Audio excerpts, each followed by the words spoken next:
Happy Monday, everybody. Welcome back to the Couchside Judges. I'm Scott Fontana. Follow me on Twitter at Scott_Fontana. And I'm Dan Urban. Follow me at the Dan Urban. Follow the podcast at Couchside Judges. And subscribe to us everywhere that you listen. And then make some new platforms for us. And then subscribe to those. And then spread the word. Make it easy around. Please. And as always, read the scoring criteria. I like to come up with some random new way to say something stupid at the beginning of our show. And I think I generally succeed. I wonder if I've ever repeated myself. I don't know. You might have. Yeah. Probably not. That's something else our listeners should keep track of for us and then tell us what to do. Yes, that is a stat you guys can keep track of. Yes, yeah, absolutely. all of our Couchside Judges super fans. We see you. Well, actually, we don't, because you don't exist. Not super fans. We have regular fans. They're not super. Nobody's got powers. No one's been radioactively influenced by a spider or something. And we don't stream live on YouTube where you could super chat. That is an option. Maybe one day we should do that, Dan. Maybe we should have one episode one day where we live stream. And just see if people would send us super chats for money. Is that what it is? Is that what a super chat is? Chat, yeah, you cost money and you stay on the screen for an extended period of time or something. Oh, I didn't realize. I thought that was just like a cool way of interacting. Well, you definitely get seen. Spending money is cool for me. At any rate, we've got not as many rounds to get to, but we had a lot happen at UFC 299. Man, this was kind of the it was almost like the main course before the main course ahead of UFC 300. They stacked the deck at 300. They kind of also stacked the deck at 299, but kind of that hipster feeling leading up to this was like, oh, it's better. Is it better than 300? It's better than 300. So we've had it now pass. We've had UFC 299 pass. And look, it was stacked, unequivocally stacked. Do you think it sustained the better than UFC 300 hype before we have UFC 300 actually happen? Well, you probably should have seen this coming. Absolutely not. There's one missing fighter from 299 that is on 300. And without him on 299, I can't say that 299 is going to be better than 300.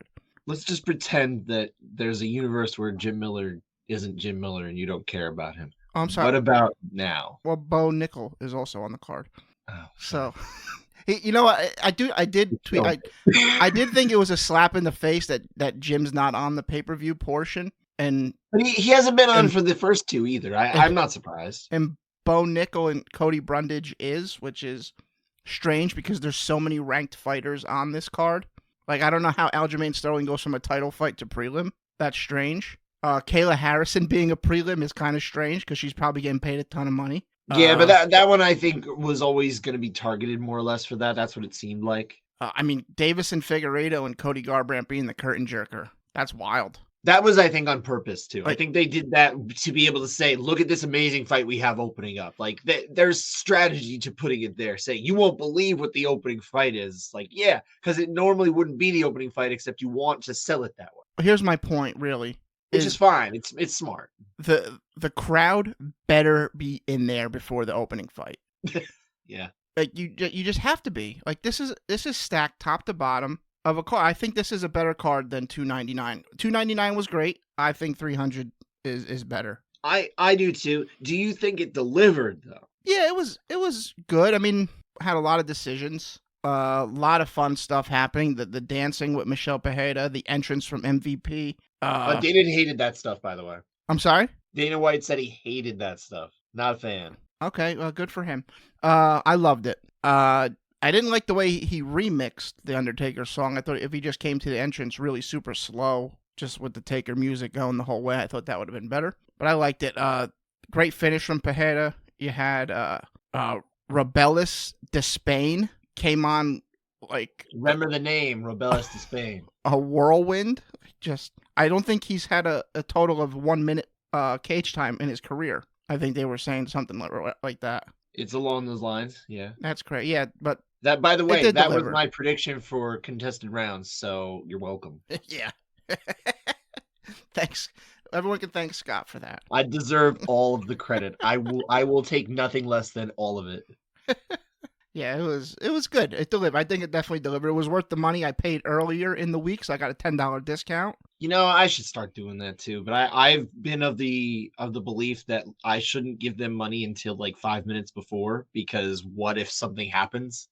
Even Yeah, though I literally have to watch these like professionally, yeah, like it doesn't make any sense for me to keep doing it other than just I'm stubborn. yeah. I'm kind of hoping with the ESPN deal going up and ESPN Plus going into potato mode more often, that with WWE transitioning over to Netflix, that UFC would go to Netflix as well and make my Netflix subscription worth it. Because right now I hardly use it. Oh, but then the pay-per-view price will go up to $95,000 per pay. I'm kind of thinking it might not be on pay per view if it went to Netflix, because I Netflix is mean, one would hope. it's a big subscription fee. Yeah, It's not $5 or $6. yeah, we'll see.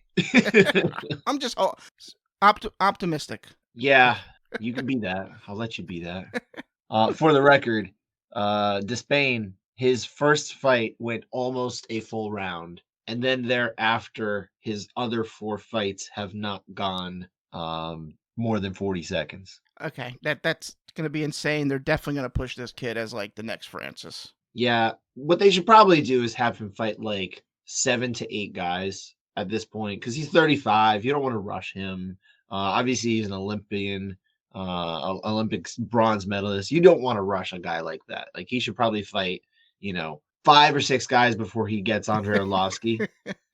Before And Andre, then we start thinking about, okay, let's bring him on a little slower. Maybe he fights for the title in like 2028. not That's a the way. bad plan. That's not a look. I know you're usually the one who's pushing with these guys. Like it's Bo Nickel, I know you want to rush him heavily. I understand why they're not rushing Bo Nickel super heavily, but a heavyweight who hits as hard as he does and is actually an accomplished not mixed martial artist, but martial artist.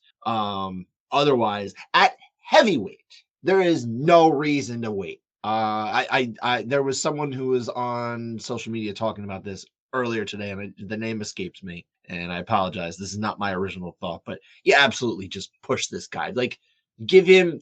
I don't know if you'd rush him into the top 15, but like, give him someone fun to fight next. Somebody who's like realistically the next thing away from a top 15 fight. Yeah, like you can put him on 300. He barely fought. Yeah, but I would say if we keep heavyweights away from 300, that's okay with me. Listen, you can drastically improve next week's card by putting him on it. Yeah, make him a late replacement. And actually, I'd be okay with a late replacement against even guys who I'm saying are ranked, like Tai Tuivasa or Marcin Tybura. Yeah. Not that I'm wishing ill on them. I hope their health holds up, but God forbid something happens. It's all right. But for 300, Dan, we don't have anything above 205. Let's keep it that way, please. Sure, fair. God forbid we get sullied by the one guy who they book him against. And it's like, yeah, it's going to be him against Jailton Almeida. I think Jailton's going to take a little break.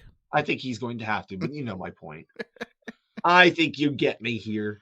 Anyway, let's talk about the actual events of the main card, of the pay-per-view portion of UFC 295. Sean O'Malley, of course, topping the night off. Impressive performance against Marlon Vera. I don't know if it was transcendent or anything like that, but I think for me personally, he opened some eyes in terms of, okay, this is what he can do even as the fight goes on. He's not going to necessarily lose steam or something like that, even in a fight that started to get a little grueling later on. He weathered some storms. He obviously ate a body shot at the horn there. I don't know if that was gonna end the fight anyway, but he was put through the ringer just a little bit later. What did you think? Did his performance change your thoughts toward his talents? No, I always thought he's good. He's a good fighter. But it's you still think the same of him. Like this didn't change in any way, up, down, different. So Chael Sonnen said something in the post fight that had me, say, oh, okay, that's a good point. He said that, Cheeto didn't even try to take him down. And then he's like, you know why Cheeto and all these past guys haven't tried to take him down? It's because they couldn't close the distance. Because they kept him at their range. So that if that's the case and he can do that with Merab, who should be next, I don't want to hear this title versus title talk with one defense versus no defenses is absolutely insane. We got to come off that. Yeah. It should be Merab first here against O'Malley. He does that to Merab, I'm going to say he's going to be champ for a long time. It is silly. But by the way, I had to laugh because Topuria tweeted something earlier Sunday, like the idea of like, respect you, brother, but you got Marab chasing you down next. And I'm like, bro, you're the one who's talking about going up to 55. Both Stop it.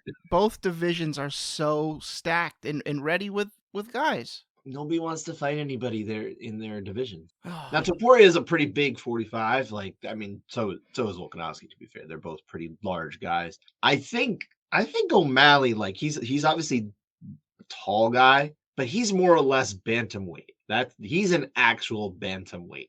yeah, I don't think he's getting any bigger than what he is. He's not. He could at some point, but he's not right now. Like Aljamain Sterling would balloon up into the 70s, whereas O'Malley's telling me recently when we spoke, he's more or less in the 60s. Like that's what he is. He's just a bantamweight. Like when he's not fighting and that kind of thing.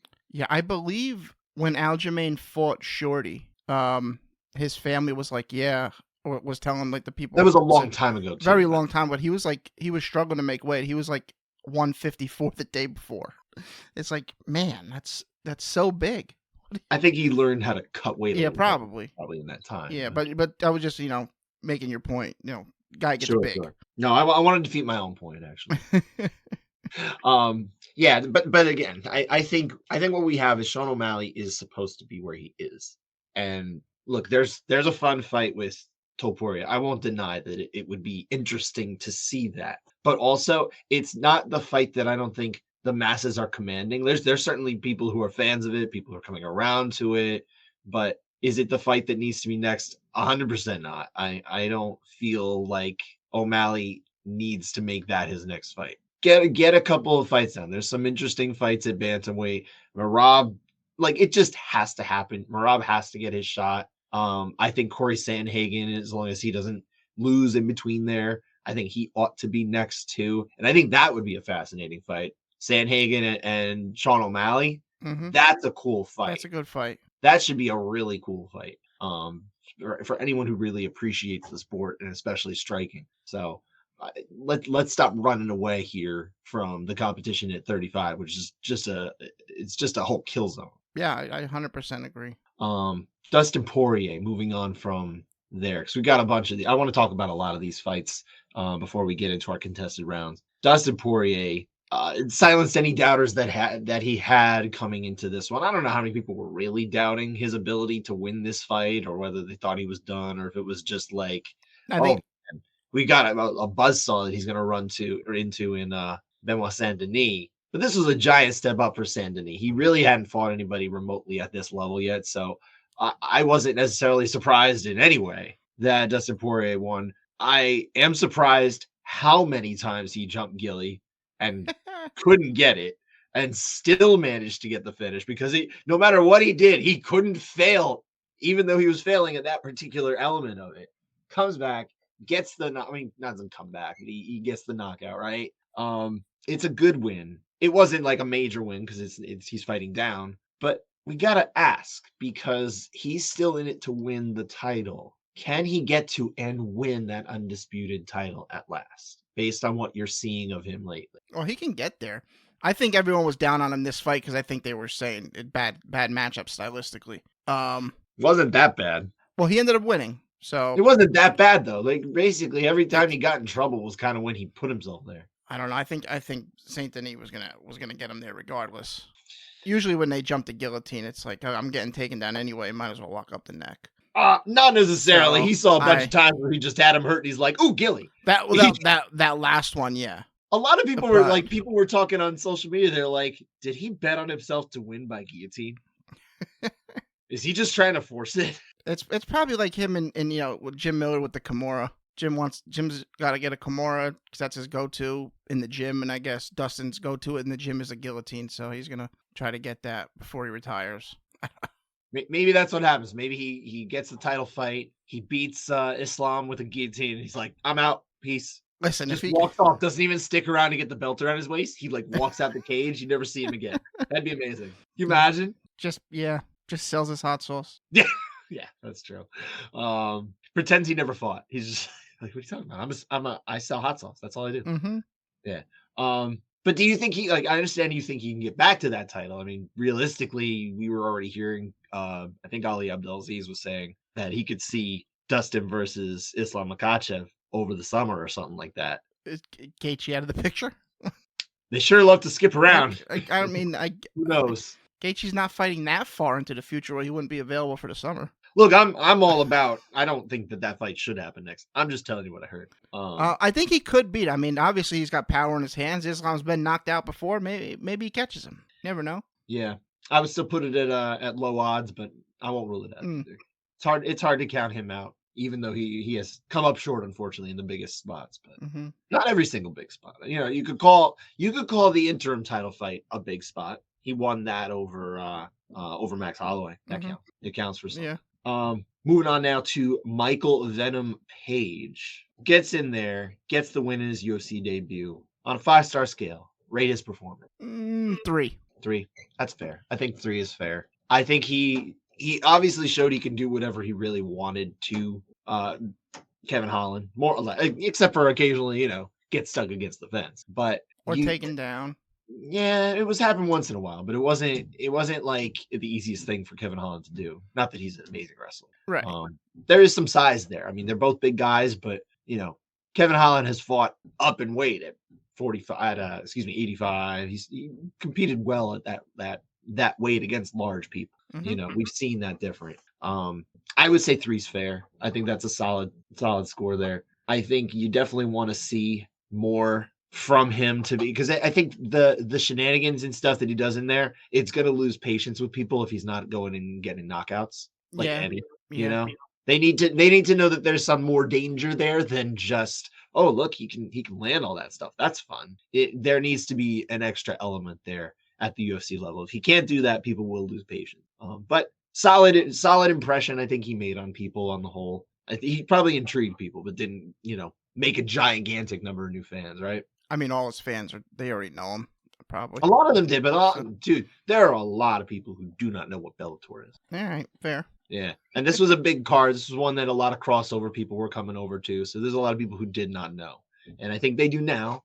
But again, they're going to want to see, I think, something more from him next time. So this won't necessarily be enough. He's going to have to add the substance to the style. All right. Yeah, that's how I feel about it. And I want to say it was our guy Sean Sheehan suggesting that it most definitely should be Michael Page against Stephen Wonderboy Thompson next time. Be a good fight. By the way, I called him Wonderboy Stephen Wonderboy Thompson because his actual name is Stephen Wonderboy Thompson and his nickname is Wonder. Oh, okay. Yeah, that's his full name. But I like that fight. Also at 170, probably a bigger fight realistically. Jack Della Maddalena getting the win over Gilbert Burns, and he was going to lose that fight on the cards. He was, yes. He was about to lose that fight on the cards because Gilbert Burns won round 2 unanimously. He won the first round on 2 of 3 cards. We'll be talking about that one. He needed that finish in the 3rd round, and Gilbert Burns was having some success in there too. It's not like it was a foregone conclusion that he could have gotten that finish at times too. Maddalena was in trouble. Gets the finish, really impressive. But he, that again showed some holes, some reasons that maybe he's not like a no-brainer to get to the top or anything like that. But he's certainly in that neighborhood now. He is definitively in the top level region. He made a great call out.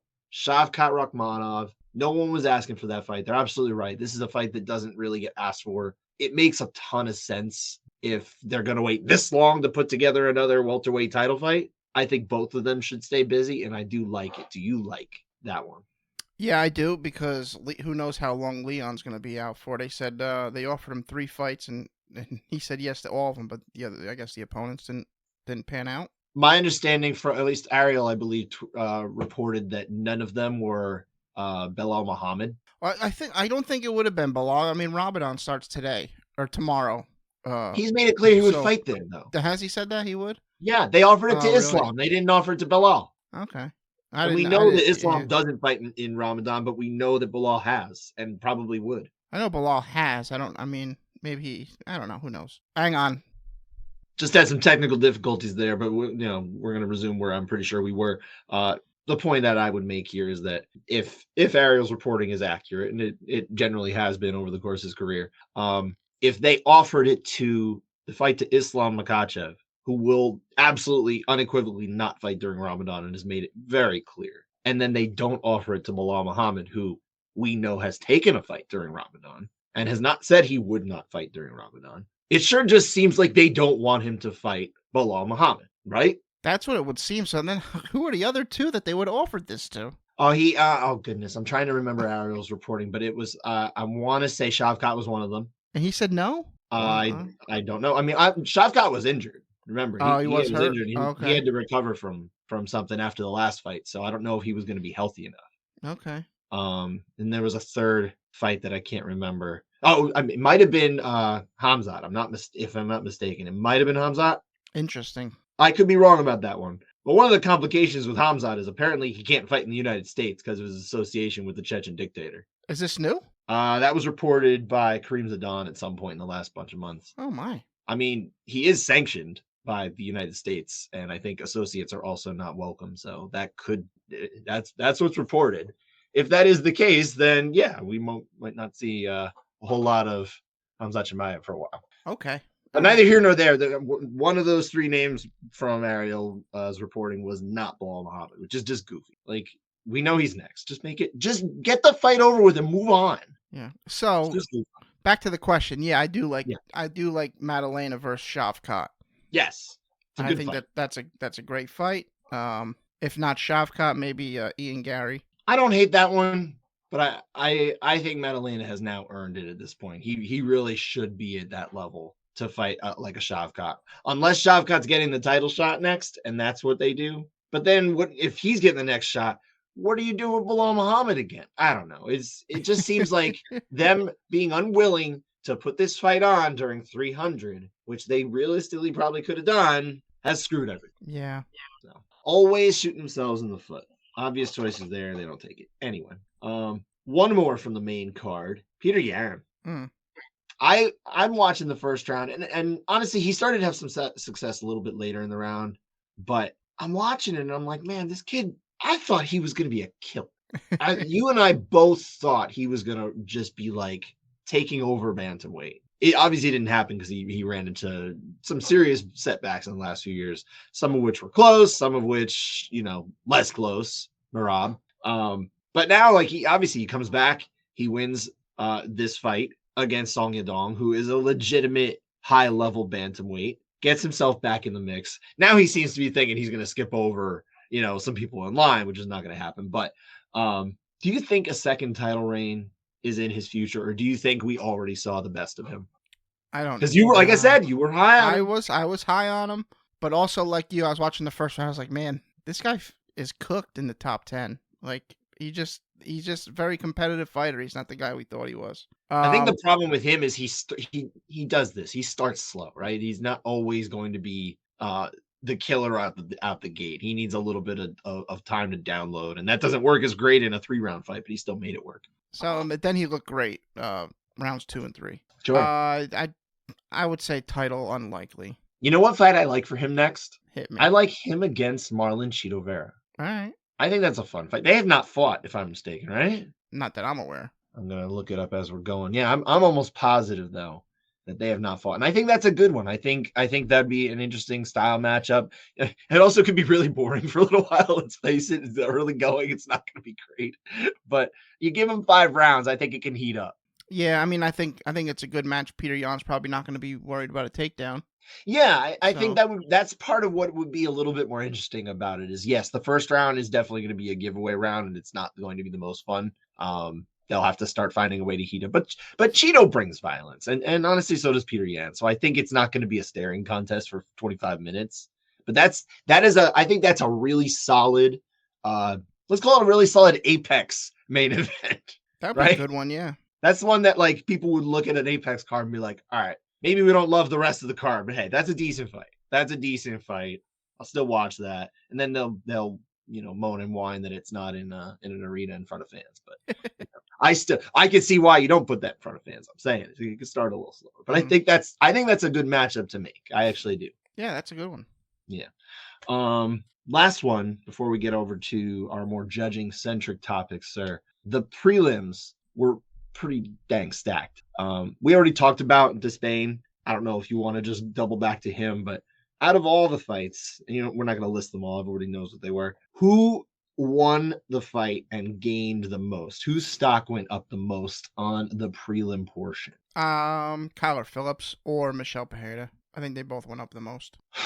I would actually say Macy Barber because I think now she's really close to a title shot. Yeah, probably. But because it was no foregone conclusion she was going to beat Caitlin Sermonara. Yeah, that's a tough fight to win and look good. And I don't know that she necessarily looked fantastic, but she definitely went out there, and I think she opened some eyes. It's like, okay, she actually really does belong in that top level now, and could realistically get back to a rematch against Alexa Grasso if she's still the champion, or potentially someone else, right? I think that'd be interesting. Yeah, sure. I kind of left those people out of it. Like I left Curtis Blades and Macy Barber. I didn't consider them. I kind of left Blades out. I don't think he gained that much from it. He more or less held serve and looks really close to a title shot now too. Because the fight he called out against Tom Aspinall, I think that's solid. It is solid. I like that one. I think we never really got true resolution there. Tom Aspinall said is down.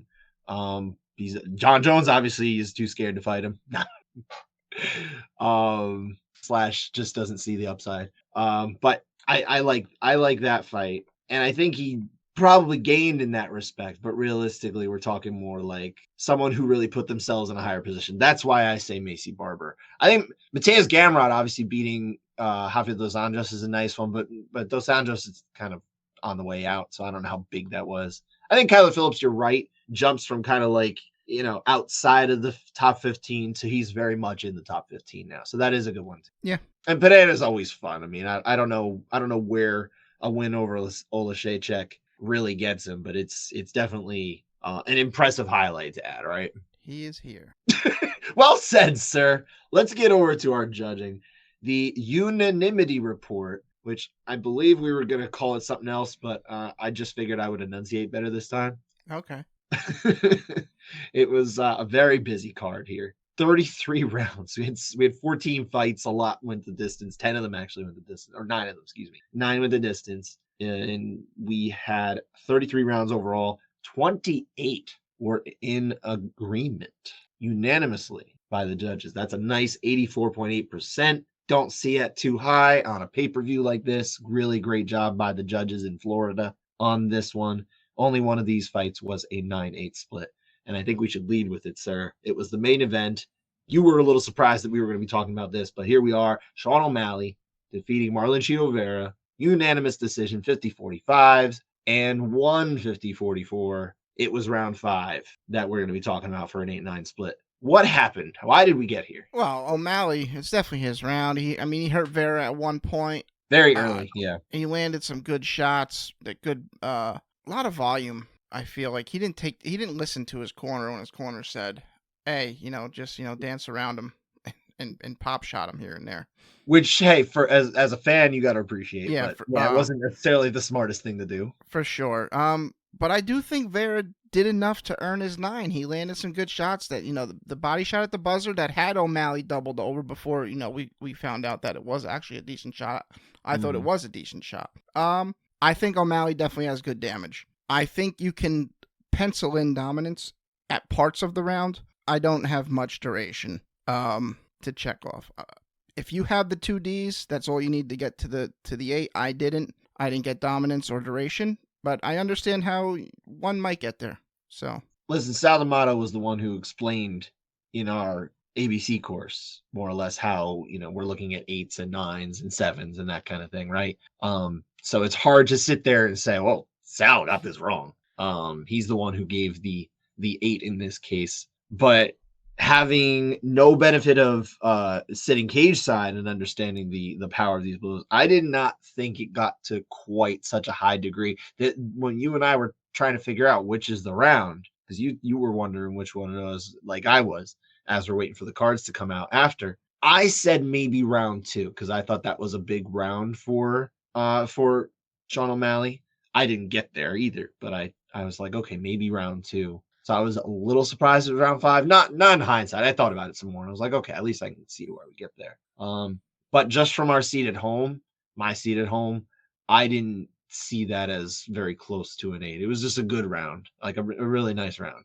But hey, D'Amato has a different view than we do. He's got a lot more feedback than we do. Maybe there's something we missed, right? I would really love to know what that knee sounded like sitting there. Sure. And maybe that's what it is. I think sometimes, when we've talked to officials before, sometimes when we'll talk about rounds like that, and they're like, man, you should have heard the crack of that strike, that knee, that kick, that elbow, whatever. That visceral noise that can kind of come along with it and give you an idea of how much different one strike is than another. I could see that being a difference maker for sure. But we don't have that. So it's harder for us to say. But I'm also not going to say, oh, Sal D'Amato got it wrong. It's supposed to be a 9. So we'll just agree to disagree on that one. We're in the majority here with judges Eric Colon and Chris Lee. Just a 10-9. Not that it mattered. Didn't matter at all. Nope. We could have given Marlon Vera 10-7s in that round. He's still losing. It doesn't matter. That was it for that round, of course. We've got some more rounds where we're going to be talking about the round winner disagreement here, starting with the curtain jerker of the night, the final fight in the career of Joanne Wood, formerly Joanne Calderwood, who has now retired on a high note with a win over Marina Moroz. Split decision, 29-28 all around. We're split on round 2. That's what decided how Joanne Wood ended her career. Let's talk about this round. Very close round. I think Moroz, for a lot of the round, was winning the exchanges on the feet. A lot of the early portion of the round, I should say. She had her clinched against the fence, landing some knees. But as the round went on, I think Wood started to find a home for her shots, landed some big ones, some big uppercuts and hooks. And I think she stole it. So Wood, 10-9. I do too. All the reasons you said. I don't know if I could really add to that. It was close, though. It was certainly close, and I don't think it has to go that way. So while we agreed in the majority with judges Eliseo Rodriguez and Chris Lee, I think Jason Grenier giving that one and the fight to Moroz is not nuts. No, yeah, it was close. Not at all. Moving on to the Jack Della Maddalena fight once again, which did end in round 3 with a nice combination of a knee and elbows after he got out of some real trouble in the grappling department too.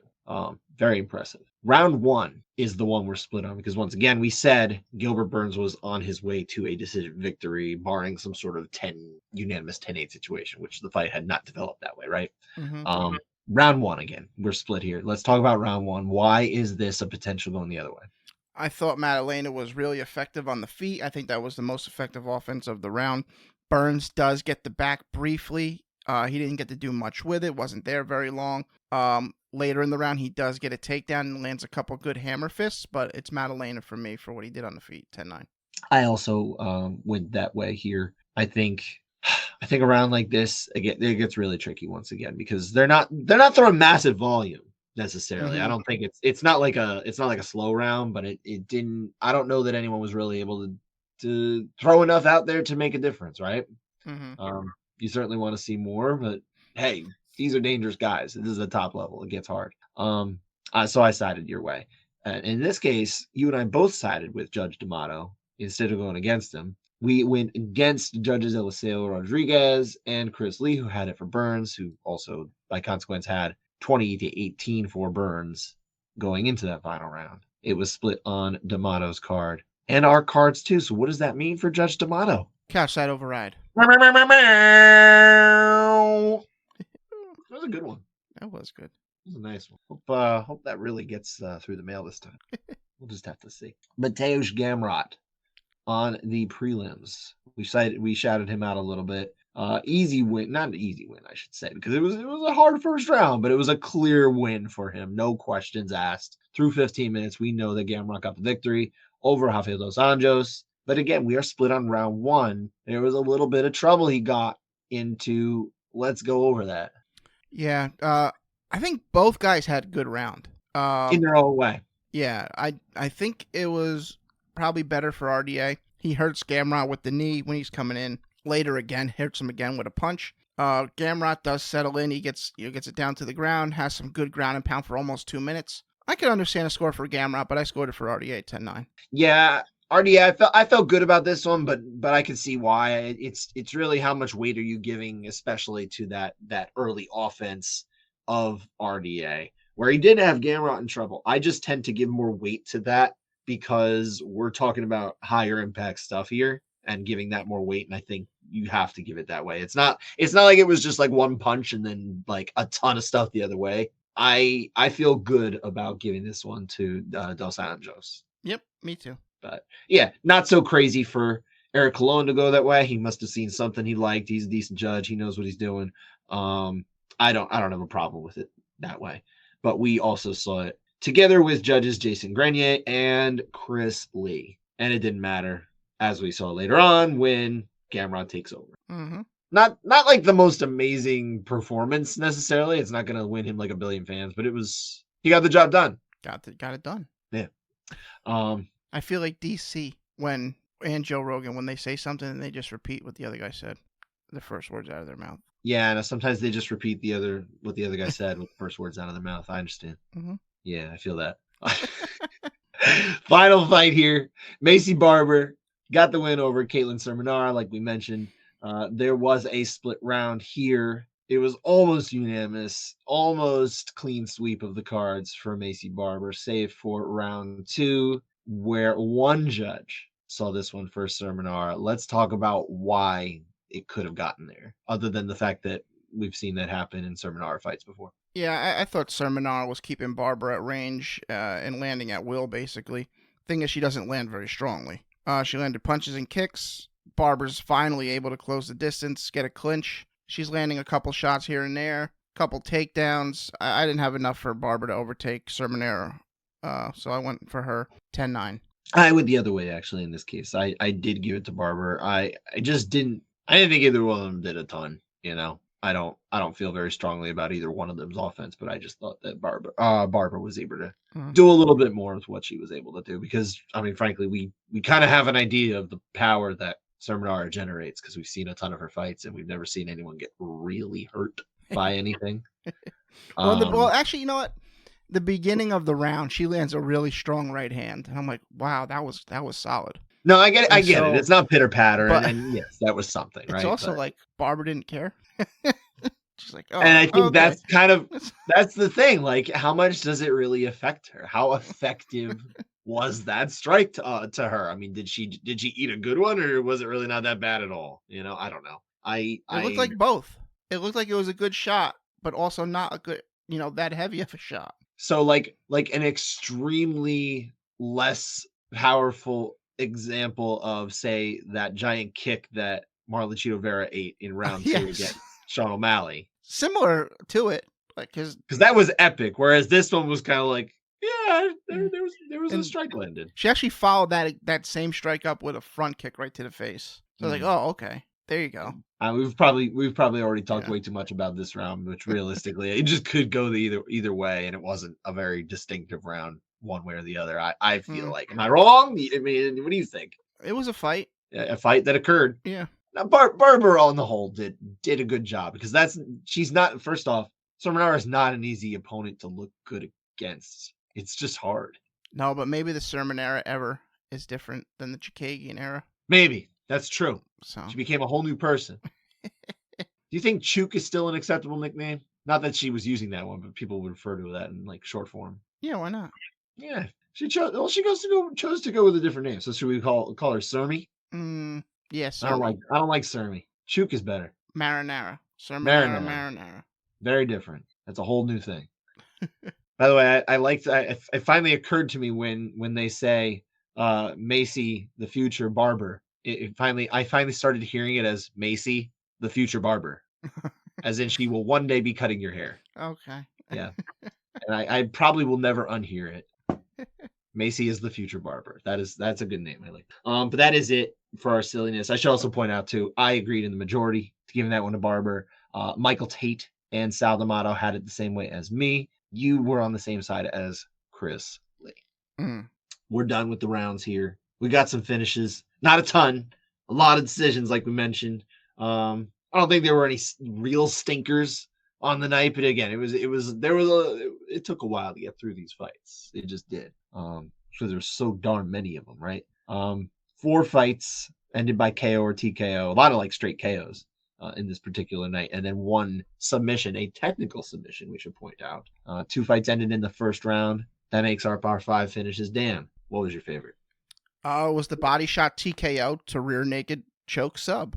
The technical submission from Submission from Michelle Pajeda. All in 61 seconds. Yep. Gone in 61 seconds. Nicolas Cage was on TV tonight. Is that right? He was. He was one of the guys announcing the in the Oscars. Actors. That's right. He was. Who was he talking? He was talking to Paul Giamatti in his role in the holdovers. He's saying, "Oh yeah," he's like, "You were wearing a prosthetic, a soft lens contact, soft lens contact that made it look like you had a lazy eye, and you wore that for months." And I'm not saying I wouldn't have done it too, or more or less. He was implying he would definitely do it, but like you did it. That was good. I like that. Oppenheimer, by the way, solid choice for Best Picture. Yeah, it was good. I think they got that right this year. Some years, not to go off too much of a tangent here, but some years, because I watch all the Oscar movies, some years they name an Oscar winner Best Picture, and it's like, all right, that's what you thought was the Best Picture right now, but we're not going to be talking about it anymore. People are kind of going to forget about that movie like in 2 weeks, and we just won't think about it anymore. Except when we do those lists of like, hey, remember when that movie won an Oscar? I feel like this is one that people are still going to keep thinking about from time to time because it was a really good film. It was good. Mm-hmm.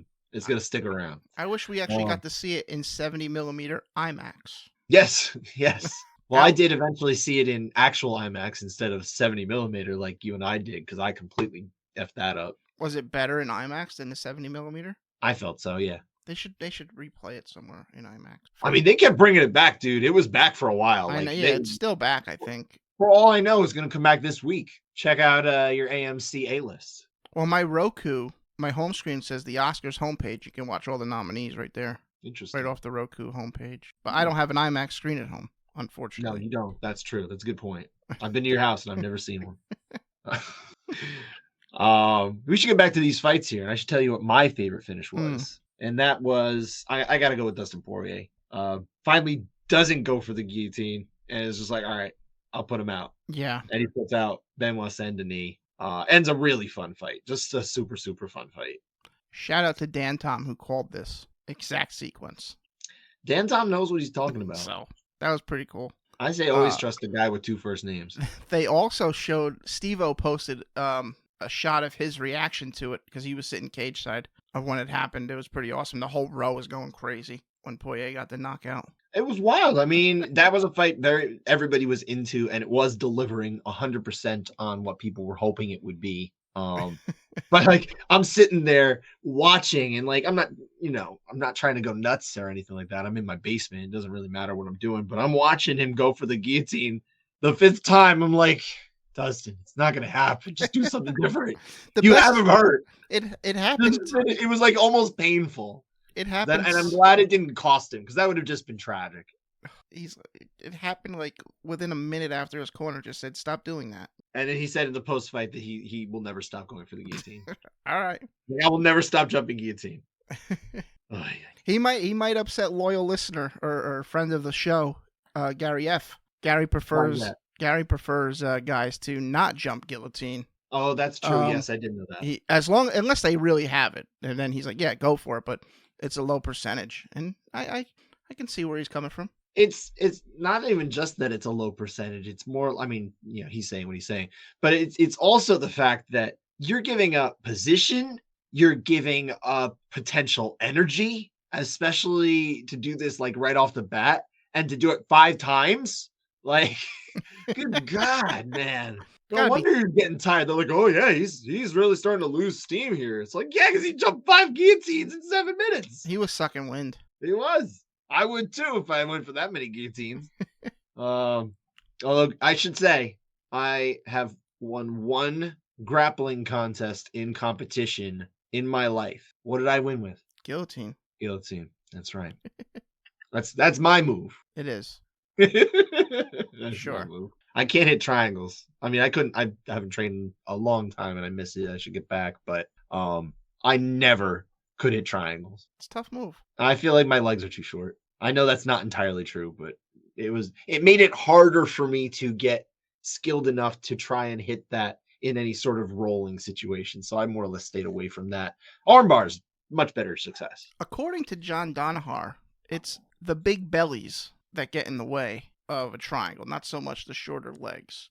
What are you saying? And what I'm saying is that's why I don't hit them. So that felt like a dig at me. No, that was totally for me. Yeah. So but it's an optimistic view. It's like, okay, if I just lose the gut, maybe I'll hit triangles. Then you'll be hitting them like crazy. Yeah. You'll become who was the guy who was like triangle in the UFC a while? Paul Sass. Remember Paul Sass? Paul Sass was a good triangle guy too. Sass angle. And then they're like, you know what? Paul Craig's gonna do it too. Oh yeah, Paul Craig. Love him. Love that guy. But that is it for UFC 299. We don't really have anything more to get to. I don't. You have anything you want to say? I'm good.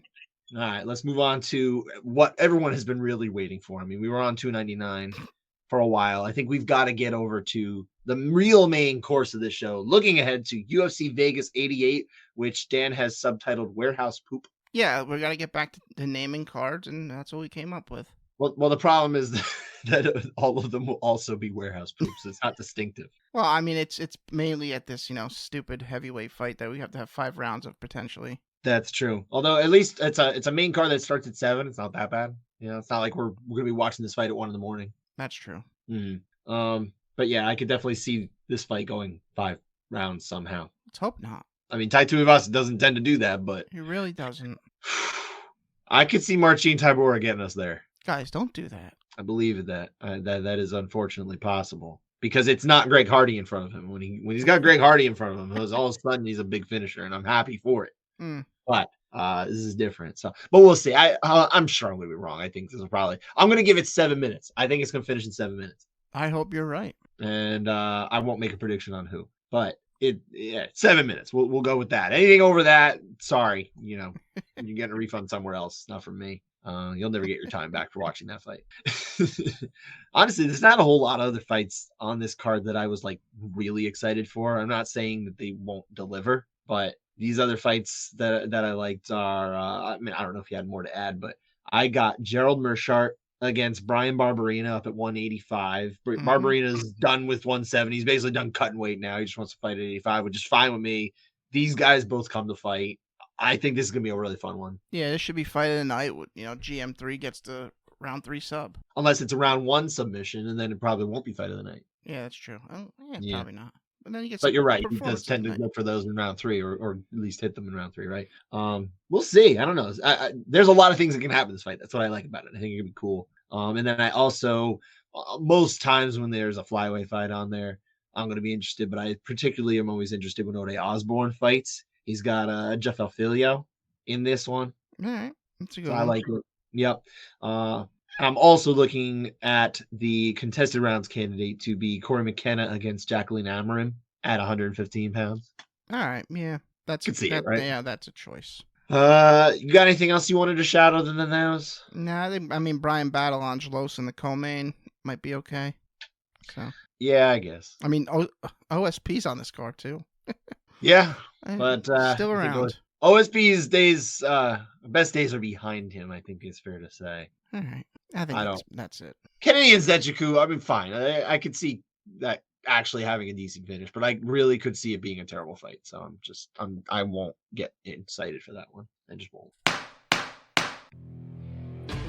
All right, that does it for this episode. We'll be back again to break down UFC Vegas 88 on Monday. Because we are contractually obligated to do so, and we will follow our contractual obligations for you, dear listener. Dear Vegas judges, if there was ever one to get perfect, this is the one. Oh, please do it. Please, please, please. Thanks for listening. Take care, everybody.